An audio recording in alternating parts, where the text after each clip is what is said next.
Hello friends, welcome to the MTS academy. I hope आप सभी अच्छे होंगे, पढ़ाई कर रहे होंगे, घर पे सेफ होंगे। हम लोग सॉल्यूशन कर रहे हैं एमबी पब्लिकेशन के बुक से। ठीक है, ये है हमारा सेट नंबर 22। एमबी पब्लिकेशन आप सभी जानते होंगे एसएससी इंग्लिश के लिए कितना इंपॉर्टेंट बुक है। इसमें सारे प्रीवियस ईयर क्वेश्चंस दिए गए हैं। ठीक है, तो हम लोग अभी जो टारगेट है वो है 2016 से 2020 तक सारे क्वेश्चंस को सोल्व करना। ठीक है, चाहे वो पीटी के क्वेश्चंस हो या फिर मेंस के क्वेश्चंस हो। ठीक है, दोनों पीटी और मेंस दोनों के क्वेश्चंस को हम लोग यहाँ पर सोल्व करेंगे 2016 से 2020 तक, क्योंकि आगे जो है अक्टूबर नवंबर में एसएससी के बहुत सारे एग्जाम्स कंडक्ट किए जाने हैं।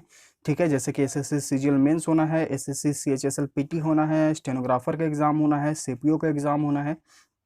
ठीक है, फिर आपका फेज 8 का एग्जाम होना है, और अभी रिसेंटली एसएससी कांस्टेबल का फॉर्म फिलअप हो रहा है, तो जो एलिजिबल हैं वो जरूर भर लीजिएगा। ठीक है, तो हम लोग सारे क्वेश्चंस को यहाँ पर प्रीवियस ईयर क्वेश्चंस को बेसिक के साथ सोल्व करते हैं। हर एक क्वेश्चन को अच्छे से समझते हैं, क्योंकि हर एक क्वेश्चन का यहाँ पर इंपॉर्टेंस है। ठीक है, क्योंकि 0.25 भी आपके लिए इंपॉर्टेंट है, वो मेरिट बनने में यूजफुल होता है। ठीक है, तो हर एक मार्क पर आप ध्यान दीजिए, हर एक क्वेश्चन पर ध्यान दीजिए, एक भी क्वेश्चन हम लोग यहाँ पर मिस नहीं करेंगे। ठीक है, तो लेसन्स को कंप्लीट देखिए। अगर आपको कहीं पर समझ में नहीं आए तो आप तुरंत कमेंट करिए। ठीक है, तो चलिए फिर शुरू करते हैं।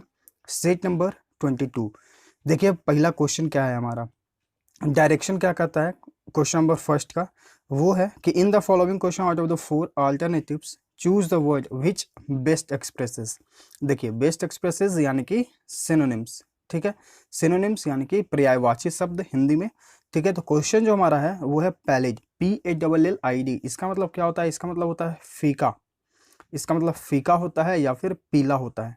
ठीक है, तो अब हमारे पास चार ऑप्शंस हैं। ठीक है, चारों ऑप्शन में कौन सा राइट आंसर है वो हमें चूज करना है। तो चलिए देखते हैं, हर एक वर्ड का अर्थ यहाँ पर जानते हैं, क्योंकि हर एक वर्ड का जब तक हम लोग अर्थ नहीं जानेंगे तो अपना राइट आंसर चूज नहीं कर पाएंगे। ठीक है, तो ऑप्शन ए आपका है फ्रेंडली यानी कि दोस्ताना। ठीक है, ऑप्शन बी आपका है पेल, PALE। इसका मतलब होता है फीका या फिर पीला। तो राइट आंसर हमारा यहाँ पे ऑप्शन बी हो गया। पैलिड मतलब भी फीका या पीला, और पेल मतलब भी फीका या फिर पीला। ऑप्शन सी आपका है वर्थलेस यानी कि बेकार। ऑप्शन डी आपका है कंफर्टिंग यानी कि आरामदायक। ठीक है, तो ये तीनों ऑप्शन एलिमिनेट, राइट आंसर आपका यहाँ पे ऑप्शन बी हो गया। ठीक है, question number 2। In the following question out of the 4 alternative choose the word which is opposite. देखिए यहाँ पे आपको अपोजिट बताना, यानी कि एंटोनिम्स हिंदी में अगर इसे कहें तो विपरीतार्थक शब्द। ठीक है, क्वेश्चन क्या है हमारा, इंटेंजिबल।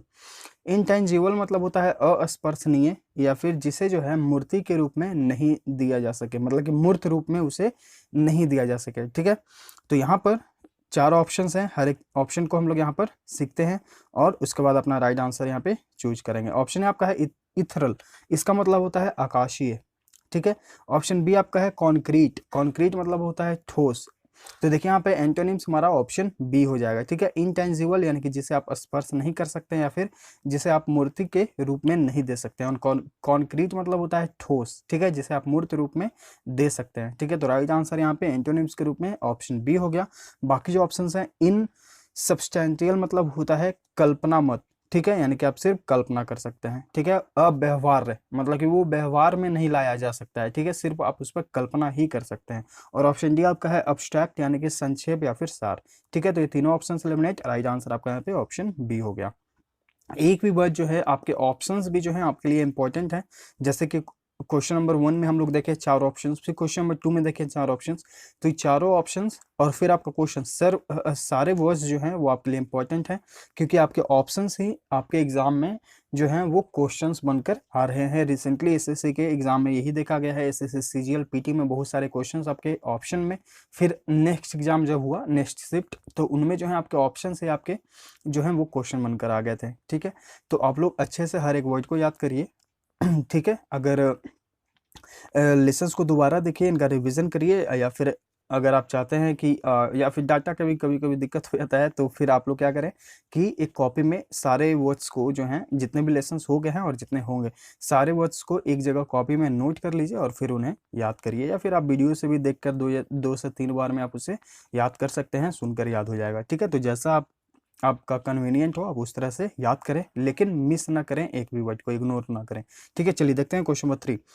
क्वेश्चन नंबर 3 क्या है हमारा, 4 words are given out of which only 1 word is spelled correctly. देखिए 4 वर्ड्स लिखे गए हैं और कोई एक जो है वो आपको जो है वो करेक्ट लिखा गया है, ठीक है। तो वही करेक्ट वर्ड को आपको चूज करना है, choose the correctly spelled word, ठीक है। तो देखिए चारों जो वर्ड यहाँ पर हैं, चारों जो वर्ड्स हैं वो हैं पॉन्टिफिशियल, ठीक है। पॉन्टिफिशियल जो है चारों वर्ड्स यहाँ पर लिखे गए हैं, लेकिन कोई एक ही जो है यहाँ पर करेक्टली स्पेल्ड है, वो है आपका ऑप्शन ए। पॉन्टिफिशियल मतलब क्या होता है, इसका मतलब होता है पादरियों से संबंधित, या फिर जो पोप होते हैं, जो चर्च वगैरह में जो पोप होते हैं, पादरी होते हैं, ठीक है, उनके जो नियम होते हैं, ठीक है, मतलब कैसे उन्हें वर्शिप करना होता है, ये सब, तो उनके जो नियमावली होते हैं उसे ही कहा जाता है पॉन्टिफिशियल, ठीक है। तो राइट आंसर जो है आपका यहाँ पे ऑप्शन ए हो गया।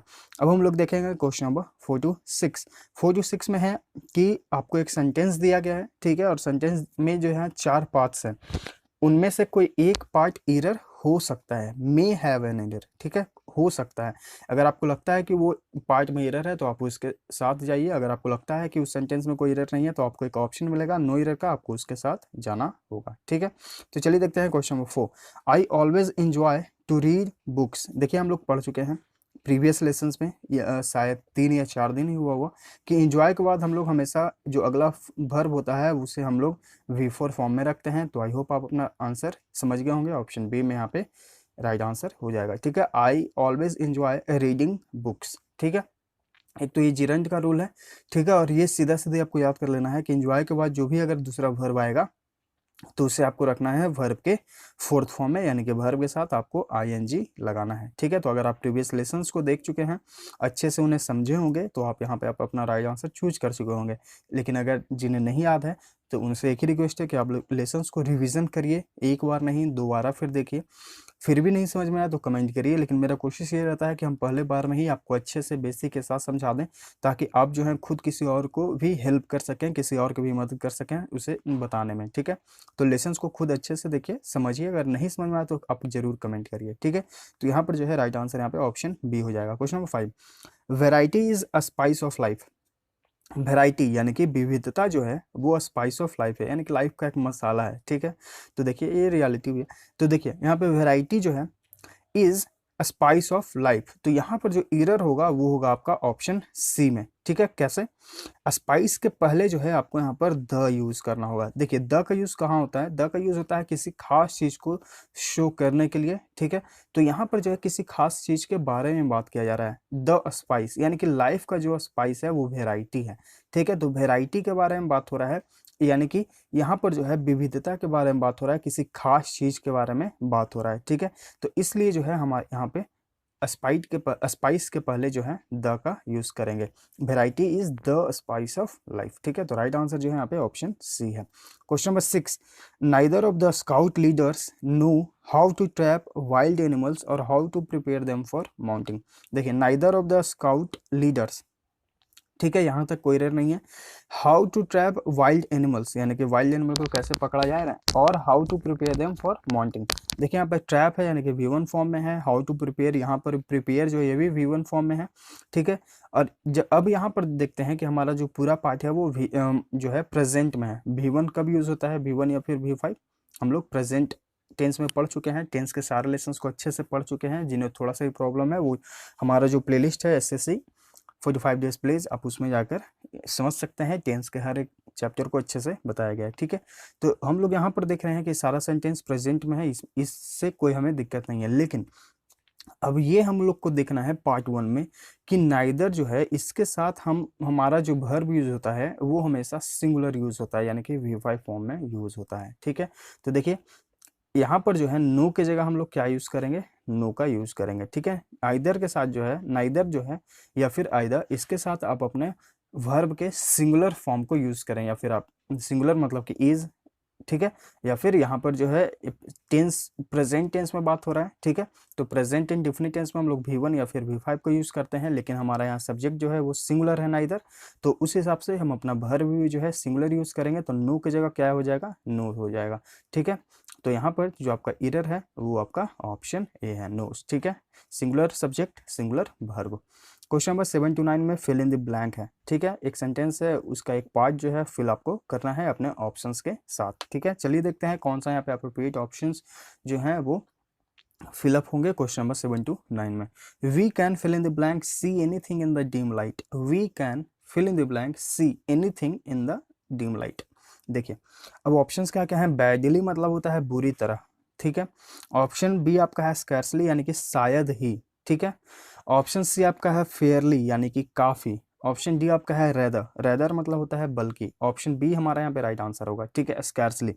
देखिए we can scarcely see anything in the dim light, मतलब कि स्कैर्सली मतलब क्या हो गया, शायद ही।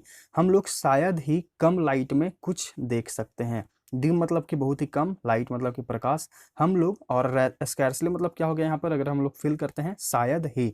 We can scarcely see anything in the dim light यानी कि हम लोग जो है कम प्रकाश में शायद ही कुछ देख सकते हैं, एनीथिंग यानी कि कुछ। ठीक है, तो यहाँ पर जो है राइट आंसर यहाँ पे ऑप्शन बी हो गया। Question number 8, few countries can fill in the blank India in variety, colour and the richness of dance form.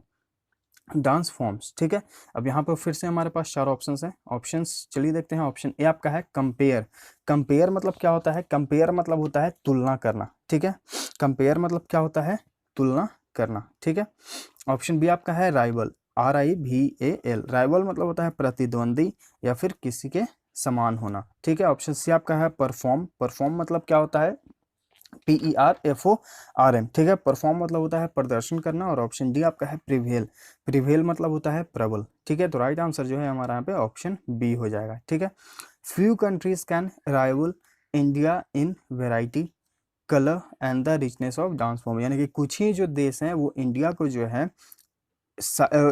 जो है प्रतिद्वंदी या फिर एक जैसे हो सकते हैं। ठीक है, किसी के समान होना, यानी कि इंडिया के जैसे जो है कुछ ही कंट्रीज हैं, मतलब कि इंडिया के समान कुछ ही कंट्रीज हैं जो उन्हें वेराइटी उनका एक हो सकता है, कलर हो सकता है और रिचनेस ऑफ डांस फॉर्म्स, मतलब कि फ्यू कंट्रीज ही हैं ऐसे जो इंडिया के समान हैं इन सारे चीज़ों में। ठीक है, तो ऑप्शन बी आपका यहाँ पे राइट आंसर हो जाएगा। ठीक है, question number 9, the scheme allows students from different countries to communicate.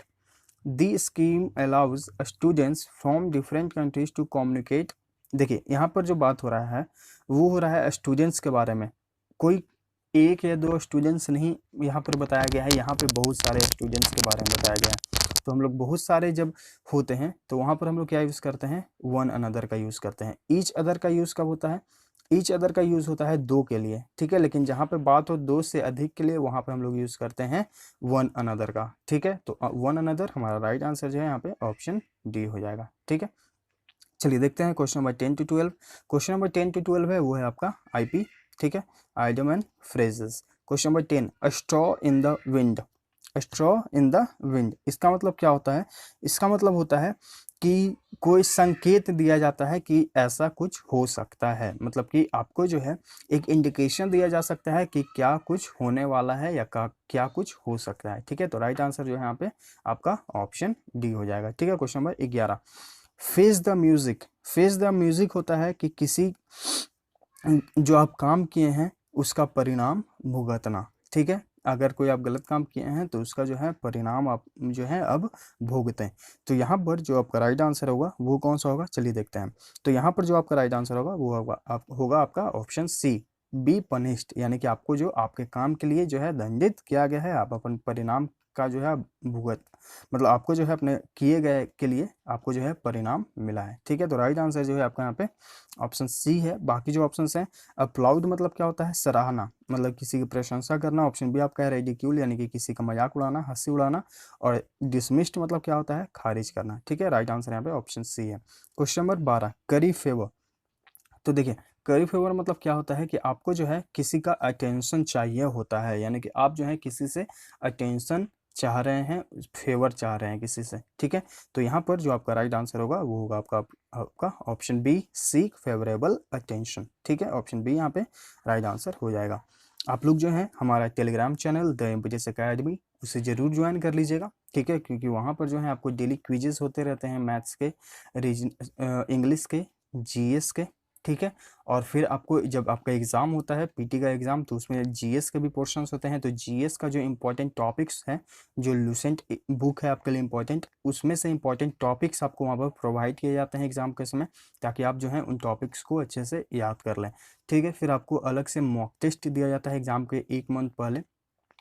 और पिछले साल जब हम लोग सीजीएल का एग्ज़ाम हुआ है, सॉरी इसी साल जब सीजीएल का एग्ज़ाम हुआ था 3 मार्च से 10 मार्च के बीच, तो उसके पहले हम लोग 30 से 35 मॉक टेस्ट कर के गए थे, और आपको सेपरेट एंटोनिम्स का भी मॉक टेस्ट दिया गया था, सिनोनिम्स का भी दिया गया था। एक तो पूरा फुल लेंथ हुआ था 25 क्वेश्चन जैसे एग्ज़ाम में क्वेश्चन आते हैं, और फिर आपको सेपरेट जो है एंटोनिम, सिनोनिम्स, आईपी और डब्ल्यूएस के सारे जो हैं मॉक टेस्ट प्रोवाइड किए गए थे। तो उनमें से बहुत सारे क्वेश्चंस जो हैं स्टूडेंट्स को फ़ायदेमंद साबित हुए थे। कुछ-कुछ क्वेश्चंस के तो ऑप्शंस के साथ ही हूबहू आ गए थे, ठीक है? तो आप वहाँ पर जॉइन कर लीजिए और आपको जो है बहुत सारे बेनिफिट्स देखने को मिलेंगे। और जो है यहाँ से 5 रिजल्ट्स हुए हैं। पहले जो था मुझे पता कि 4 रिजल्ट्स ही हुए हैं, लेकिन अब मैं कन्फर्म हूँ कि जो है द इम्पीटियस अकेडमी से 5 रिजल्ट्स हुए हैं। उसका अनाउंसमेंट होगा, उन लोगों से रूबरू भी कराया जाएगा सबसे, लेकिन पहले फाइनल जो है मेरिट लिस्ट बन जाने दीजिए, क्योंकि जब फाइनल रिजल्ट हो जाएगा तो और ज़्यादा मज़ा आएगा सबके बारे में जानने में, ठीक है? तो आराम से भी पढ़ते रहिए, सीखते रहिए। अगर कोई दिक्कत हो तो आप कमेंट करिए। और ये जो सारे लेसन्स हैं एमबी पब्लिकेशन बुक का सॉल्यूशन जितने भी हैं, वो आपको द इम्पीटियस अकेडमी के एमबी सॉल्यूशन जो प्लेलिस्ट है उसमें सारे लेसन्स मिल जाएंगे, ठीक है? तो लेसन्स को देखते रहिए, सीखते रहिए। चलिए देखते हैं क्वेश्चन नंबर 13 टू 15। इसका इंस्ट्रक्शन डायरेक्शन क्या है कि इसमें जो है आपको OWS बताना है, वन वर्ड सब्स्टिट्यूशन, ठीक है? डिस्क्रिप्शन में लिंक दे दिया गया है, ठीक है? आपका जो टेलीग्राम चैनल है हमारा, उसका डिस्क्रिप्शन में लिस्ट दे दिया गया है, या फिर आप टेलीग्राम चैनल पे जाके सर्च करके वहाँ पे आप ज्वाइन कर सकते हैं, ठीक है? क्वेश्चन नंबर 13, अ ब्रीफ और short stay at a place, यानी कि एक छोटा सा ठहराव किसी स्थान पर, ठीक है? तो चलिए देखते हैं ऑप्शंस क्या क्या हैं। ऑप्शन ए आपका है सॉलिट्यूड। सॉलिट्यूड मतलब क्या होता है? एकांत, यानी कि अकेला। ऑप्शन बी आपका है शौर्य, इसका मतलब होता है भोज, ठीक है? मतलब कहीं पे भोज हुआ तो वो आपका हुआ शौर्य। ऑप्शन सी आपका है सॉजर्न, इसका मतलब होता है डेरा डालना, कहीं पर रुकना। तो राइट आंसर जो है हमारा यहाँ पे ऑप्शन सी हो गया। ऑप्शन डी आपका है सॉलिसिट, मतलब कि होता है अकेला। या फिर देखिए यहाँ पे शायद स्पेलिंग एरर है, सॉलिसिट मतलब मांगना भी होता है, ठीक है? तो यहाँ तीनों ऑप्शन से एलिमिनेट, राइट आंसर जो है आपका ऑप्शन सी हो जाएगा, सॉजर्न, यानी कि कहीं पर ठहराव, डेरा डालना, ठीक है? Question number 14, that which can be believed, कोई ऐसा चीज जिसे बिलीव किया जा सके, ठीक है, विश्वास किया जा सके। ऑप्शंस क्या क्या हैं? ऑप्शन ए आपका है मैरिकुलस, मतलब कि चमत्कार पूर्ण। क्रेडिटेबल, यानी कि जिसको आपको जो है श्रेय दिया जा सके, ठीक है? ऑप्शन सी आपका है क्रेडिबल, यानी कि विश्वसनीय। तो राइट आंसर यहाँ पे देखिए हमारा ऑप्शन सी हो गया। क्वेश्चन भी वही है कि that which can be believed, यानी कि जिस पर विश्वास किया जा सके, विश्वसनीय, ठीक है? ऑप्शन डी आपका है गलबुल, मतलब होता है भोला भाला या फिर सीधा साधा, ठीक है? मतलब कि जिसे आप तुरंत जो है मूर्ख बना सकते हैं, ठीक है? तुरंत चीट कर सकते हैं, वो बहुत ही भोला वाला है, ठीक है? तो राइट आंसर जो है हमारा यहाँ पे ऑप्शन सी हो गया। Question number 15, one who is indifferent to pain और प्लेजर, एक ऐसा व्यक्ति जिसे जो है न सुख से मतलब है न दुख से मतलब है, मतलब कि न पेन न दुख न दर्द, ठीक है? उससे जो है उससे कोई मतलब नहीं है, उसे क्या कहा जाता है, ठीक है? ऑप्शन ए आपका है इसेंट्रिक, यानी कि सन की। ऑप्शन बी आपका है फिलोसफर, यानी कि दार्शनिक। ऑप्शन सी आपका है फैटलिस्ट, यानी कि भाग्यवादी। और ऑप्शन डी आपका है स्टोइक, यानी कि उदासीन, यानी कि जिसे कोई मतलब ही नहीं है, न दुख हो न दर्द, उससे उसे कोई मतलब नहीं है, ठीक है? तो राइट आंसर जो है यहाँ पे ऑप्शन डी हो गया। चलिए अब हम लोग देखते हैं क्वेश्चन नंबर 16 टू 20। 16 टू 20 में डायरेक्शन क्या करता है कि आपका एक अंडरलाइन सेक्शन है एक सेंटेंस का, ठीक है? उस अंडरलाइन सेक्शन को आपको अगर लगता है कि इम्प्रूव करने की ज़रूरत है तो आप इम्प्रूव करें। अगर आपको लगता है कि उस सेंटेंस, उस जो अंडरलाइन सेक्शन को इम्प्रूवमेंट की ज़रूरत नहीं है, तो आप जाएं नो इम्प्रूवमेंट ऑप्शन के साथ, ठीक है? तो चलिए देखते हैं question number 16। Knowing that the area was prone to earthquakes, comma, all the buildings were reinforced with additional concrete, ठीक है? देखिए यहाँ पे एक जो वर्ड है reinforce, इसका मतलब होता है मजबूत करना। ये सिनोनिम्स में पूछा जा चुका है एसएससी के द्वारा, तो याद कर लीजिएगा। इसका मतलब क्या होता है? मजबूत करना, ठीक है? तो देखिए इसका जो राइट आंसर होगा वो होगा आपका option C, since the area was known to be prone to earthquakes, चूंकि जो एरिया है, जो जगह है, वो जाना जाता था अर्थक्वेक्स के लिए, इसीलिए जो है सारे बिल्डिंग्स को जो है मजबूत किया गया, एडिशनल, यानी कि कंक्रीट बना दिया गया, मतलब कि बहुत उससे जो है और ज़्यादा ठोस बना दिया गया, ठीक है? तो यहाँ पर जो राइट आंसर होगा ऑप्शन सी होगा, since the area was known to prone to earthquake. ठीक है, तो यहाँ पर जो है आपको थोड़ा सा अंडरस्टैंडिंग जो है यहाँ पर आपका काम आएगा कि इस तरह के सेंटेंसेस जो हैं हम इससे बनाएंगे। ठीक है, जहाँ पर आप देख लें कि कॉमा हो, ठीक है, सेंटेंस के बाद जो कॉमा हो तो उसे आप सिंस या हेंस, एक वर्ड होता है HENC, ठीक है, हेंस या सिंस आप उससे स्टार्ट कर सकते हैं। ठीक है, तो ऑप्शन सी यहाँ पे राइट आंसर हो जाएगा। Question number 17, I will not buy some mangoes. देखिए यहाँ पे जो आपका अंडरलाइन सेक्शन है वो है सम, हम लोग ऑलरेडी पढ़ चुके हैं, आई होप आप सभी को याद होगा, या आप अपना आंसर चूज कर चुके होंगे। देखिए हमारा जो सेंटेंस है वो नेगेटिव है, तो नेगेटिव में हम लोग क्या यूज़ करते हैं, एनी का यूज़ करते हैं, तो राइट आंसर यहाँ पे ऑप्शन सी हो जाएगा। तो देखिए अगर आप प्रीवियस लेसन्स को अच्छे से देखते हैं, एकदम आपको बेसिक के साथ तो सारा चीज़ बताया ही जाता है, तो अगर आप याद कर चुके होंगे, उसे समझ चुके होंगे अच्छे से, तो क्वेश्चन स्क्रॉल होते ही आप अपना राइट आंसर जो है चूज कर लेते होंगे, और फिर मेरे बताने के बाद उस पर आपका कंफर्मेशन भी हो जाता होगा कि आपको याद है या नहीं याद है। ठीक है, तो इसलिए हर एक लेसन को अच्छे से समझें, सीखें, कहीं पर प्रॉब्लम हो तो जरूर कमेंट करें। ठीक है, तो यहाँ पर देखिए हमारा राइट आंसर जो है वो हमारा सी हो जाएगा, क्योंकि हमारा सेंटेंस जो है नेगेटिव है और नेगेटिव में हम एनी का यूज़ करते हैं। Question number 18, I would surely assist me, sorry, he would surely assist me if I had requested him to do so। ठीक है, तो देखिए यहाँ पे जो अंडरलाइन सेक्शन है वो है would surely assist me। तो देखिए यहाँ पर जो है हम लोग would के बाद जो है हमेशा वर्ब के थर्ड फॉर्म को यूज़ करेंगे। ठीक है, ऐसा हम लोग पढ़ चुके हैं कंडीशनल सेंटेंस में, तो यहाँ पर जो राइट आंसर होगा वो होगा आपका option B, I would surely, he would surely assisted me, यानी कि उसने जो है मुझे जरूर असिस्ट किया होता। ठीक है, असिस्ट किया होता यानी कि मदद किया होता, if I had requested him to do so, अगर मैंने उससे ऐसा करने के लिए रिक्वेस्ट यानी कि निवेदन किया होता है। ठीक है, तो यहाँ पर जो है वुड के साथ आपको जो है वुड के बाद आपको हैव का यूज़ करना है और फिर आपको वर्ब का थर्ड फॉर्म यूज़ करना होता है। हम लोग लेसन्स प्रीवियस लेसन्स में पढ़ चुके हैं कि देखिए अगर इफ़ के बाद आपका सब्जेक्ट और फिर हैड और फिर आपका वर्ब 3 आए, तो आगे आने वाला जो पार्ट होता है वो subject plus would have plus verb का थर्ड फॉर्म होता है। तो देखिए इसी पैटर्न पे ये हमारा बैठ गया। ठीक है, तो राइट आंसर जो है हमारा ऑप्शन बी हो गया। तो देखिए प्रीवियस लेसन्स हम लोग जितना कर रहे हैं उतना हमारे लिए बेनिफिट हो रहा है, अच्छे से एकदम देखते रहिए। Question number 19, the alarming report of the plane crash left everyone in the state of shock. देखिए द अलार्मिंग रिपोर्ट, तो यहाँ पर जो है हमारा सब्जेक्ट है वो है अलार्मिंग रिपोर्ट। तो प्लेन क्रैश करने के पहले जो अलार्मिंग रिपोर्ट था वो हर किसी को शॉक में डाल दिया। ठीक है, तो यहाँ पर जो है अलार्मिंग रिपोर्ट, कोई भी एरर इसमें नहीं है। ठीक है, देखिए ऑप्शन ए आपका है अलार्म्ड रिपोर्ट, ऑप्शन बी आपका है अलार्म्ड रिपोर्टिंग, ऑप्शन सी आपका है रिपोर्टेड अलार्म। यहाँ पे आपको अलार्म को वर्ब के रूप में यूज़ नहीं करना है, यहाँ पर जो आपको यूज़ करना है वो यूज़ करना है सब्जेक्ट के रूप में। ठीक है, the alarming report of the plane crash left everyone in the state of shock. ठीक है, जो अलार्मिंग रिपोर्ट था प्लेन क्रैश होने का, हर किसी को जो है शॉक में रख दिया। ठीक है, तो राइट आंसर जो है यहाँ पे ऑप्शन सी, सॉरी डी हो जाएगा। Question number 20, we were not the wiser after hearing the explanation. ठीक है, we were not the wiser, तो देखिए यहाँ पर जो है हम नॉट के जगह यूज करेंगे none, we are none the wiser. None the wiser मतलब होता है समझ में नहीं आना। ठीक है, हम लोग को जो है जब एक्सप्लेनेशन को सुना तो हम लोग को है वो बात समझ में नहीं आई, लेकिन आई होप आपको यहाँ पर सारी बातें समझ में आती होंगी। ठीक है, तो यहाँ पर देखिए नन द वाइजर मतलब क्या होता है, नन द वाइजर मतलब होता है समझ में नहीं आना। ठीक है, और ऑप्शन सी है आपका नेवर द लेस, इसका मतलब होता है फिर भी। ठीक है, तो ये याद करिएगा, पैसेज में आपको समझने के लिए इम्पोर्टेंट होगा, और भी बहुत सारी चीज़ आप अपना डेली यूज़ में भी इसे यूज़ कर सकते हैं। नेवर द लेस यानी कि फिर भी। ठीक है, नन द वाइजर मतलब क्या होता है, समझ में नहीं आना। राइट आंसर आपका यहाँ पे ऑप्शन ए हो जाएगा। अब हम लोग बनाएंगे क्वेश्चन नंबर 21 to 25, लेकिन उसे बनाने के लिए सबसे पहले हमें एक पैसेज पढ़ना होगा, और पैसेज पढ़कर ही हम लोग उस क्वेश्चंस को सोल्व कर पाएंगे जो 21 to 25 क्वेश्चंस हैं। ठीक है, तो चलिए फिर पहले पैसेज को पढ़ते हैं, उनका अर्थ समझते हैं, उसके बेस्ड पर हम लोग 5 क्वेश्चंस को सोल्व करेंगे। तो देखिए पैसेज क्या है, another marvel on the far side of the lake was a little farm that felt like a secret in the city. देखिए लेक के बहुत ही दूर जगह पर जो है एक लिटिल फार्म था, जैसा कि उसे समझा जाए कि एक सीक्रेट था उस शहर का। ठीक है, फार्म मतलब कोई जगह। Some of the gaunt Karnataka laborers even looked away when children came to dig in it.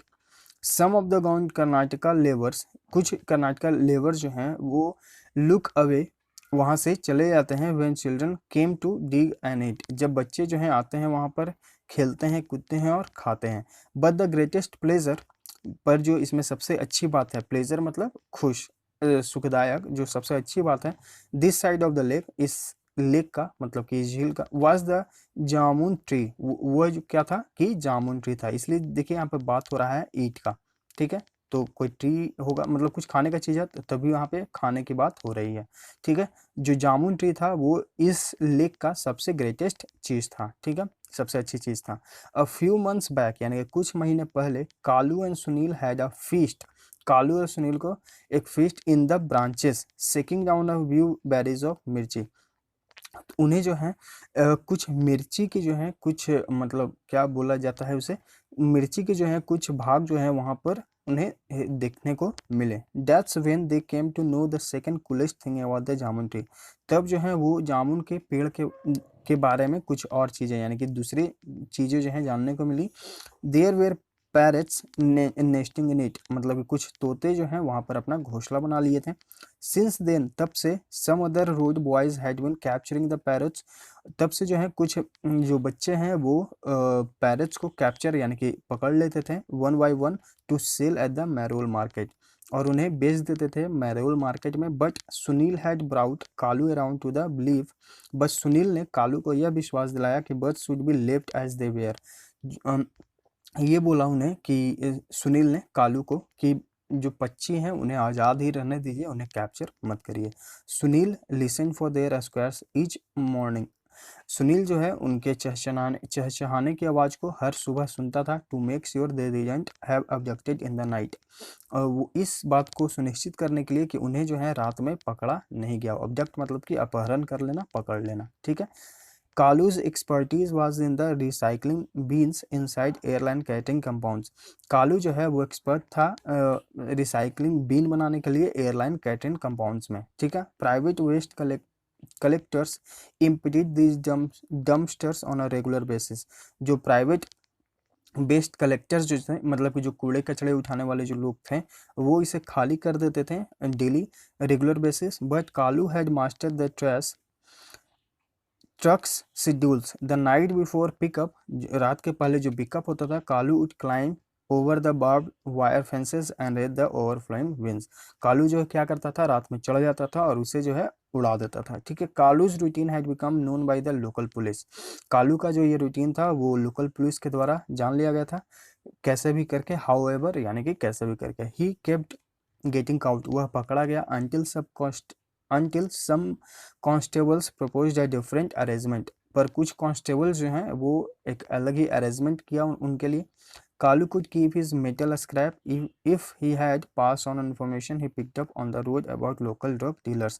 उन्होंने जो है क्या कहा कि आप जो है हमें कुछ इन्फॉर्मेशन दें जो लोकल ड्रग डीलर्स हैं यहाँ के, उसके बारे में आप बताएं, ठीक है. तो ये है इस पैसेज का पूरा अर्थ. तो चलिए अब देखते हैं इसके बेस पर क्वेश्चंस को सोल्व करते हैं. Question number 21, what was the greatest pleasure the side of the lake. तो जैसा हम लोग देखे थे सेंटेंस में, वो क्या था ग्रेटेस्ट थिंग, वो था जामुन ट्री. तो राइट आंसर जो है हमारा यहाँ पे ऑप्शन बी हो जाएगा. Question number 22, what was the second coolest thing about the jamun tree. Second coolest जो चीज़ था वो क्या था, वो था आपका कुछ पैरेट जो हैं वो वहाँ पर नेस्टिंग कर बना लिए थे, मतलब कि कुछ जो तोते थे वो उस पेड़ पर अपना घोंसला बना लिए थे, ठीक है. तो ऑप्शन बी आपका यहाँ पे राइट आंसर हो जाएगा. Question number 23, what did Sunil think of parrot. Sunil ने जो है वो क्या सोचा पैरट्स के बारे में.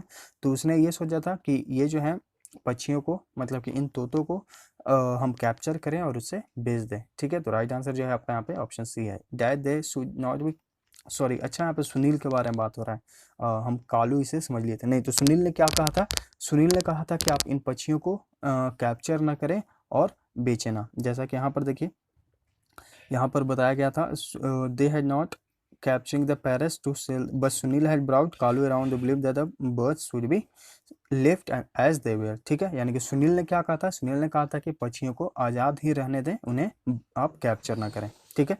तो राइट आंसर जो है यहाँ पे ऑप्शन सी हो जाएगा क्वेश्चन नंबर 23 का। Question number 24, how did Kalu manage to raise the airline recycling bin before they were emptied. तो देखिए इसका जो राइट आंसर होगा वो हो जाएगा आपका option B, he jumped over the barbed wire fences, जैसा कि हम लोग देखे थे ऊपर। यहाँ पर देखिए कालू वुड क्लाइंब, ठीक है। तो राइट आंसर जो है यहाँ पे ऑप्शन हमारा बी हो जाएगा, ठीक है। Question number 25, how did the police react to Kalu's act of stealing mid scraps, ठीक है। तो देखिए यहाँ पर जो है पुलिस रिएक्ट कैसे किया कालूस पे, तो यहाँ पर ये बताया था कि आप जो है कुछ इन्फॉर्मेशन दें ड्रग लीडर के बारे में, ठीक है। तो यहाँ पर देखिए ड्रग लीडर के बारे में हमारा कोई भी ऑप्शन जो है कोई भी यहाँ पर नहीं दिया गया है, ठीक है। ऑप्शंस क्या क्या हैं ये देख लेते हैं। They put him behind the bar permanently, ऐसा नहीं हुआ। दे वांट कालू अगेंस्ट, ऐसा नहीं हुआ। दे केप्ट अरेस्टिंग हिम, नहीं। They plan to use him their informer, तो ऐसा नहीं हुआ था। उन्होंने एक ही बार पूछा था कि आप जो है ड्रग डीलर के जो लोकल ड्रग डीलर हैं आप उसके बारे में बताएं, लेकिन यहाँ पर जो है ऐसा कुछ भी नहीं हुआ था। एक अगर छोटा सा सेंस अगर हम समझें तो ऑप्शन डी को अपना राइट आंसर चूज कर सकते हैं, क्योंकि वो जो है एक प्रकार से उसे इन्फॉर्मर के रूप में ही कहा था और ये पूछा था कि आप जो है लोकल ड्रग डीलर के बारे में बताएं, ठीक है। तो ये है इस पैसेज का पूरा अच्छे से सॉल्यूशन। आई होप आपको सारा क्वेश्चंस अच्छे से समझ में आ गया होगा, ठीक है।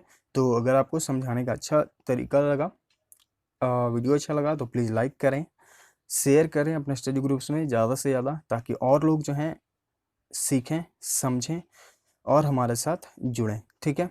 अगर आप नए हैं तो प्लीज़ चैनल को सब्सक्राइब भी कर लीजिएगा, ठीक है। मिलते हैं आगे के लेसन्स में। Thank you.